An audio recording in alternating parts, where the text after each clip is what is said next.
സാഹിത്യ വേദിയിൽ ഞാനൊരു കൊച്ചു കഥ പറയാം. ശ്രദ്ധിച്ചു കേൾക്കണേ.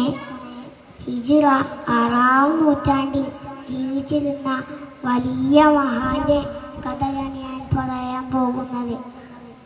കഥയുടെ പേര് എൻ്റെ ഹബീബിനെന്ത് പറ്റി. അതാ കഅബയുടെ പരിസരത്തൊരാൾക്കൂട്ടം.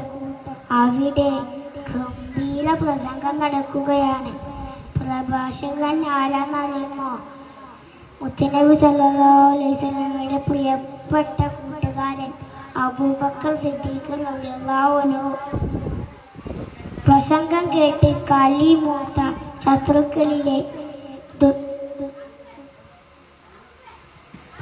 കുത്തുബത്ത് എന്ന ദുഷ്ടൻ ആണി തിറച്ച ചെരുപ്പും കൊണ്ട് ആഞ്ഞടിച്ചു.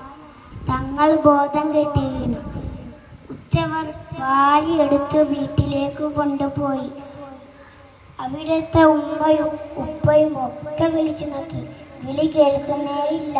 വൈകുന്നേരമായപ്പോൾ ബോധം തെളിഞ്ഞു. ഊട്ടേനെ ചോദിച്ചു, എൻ്റെ ഹബീബ് എവിടെ?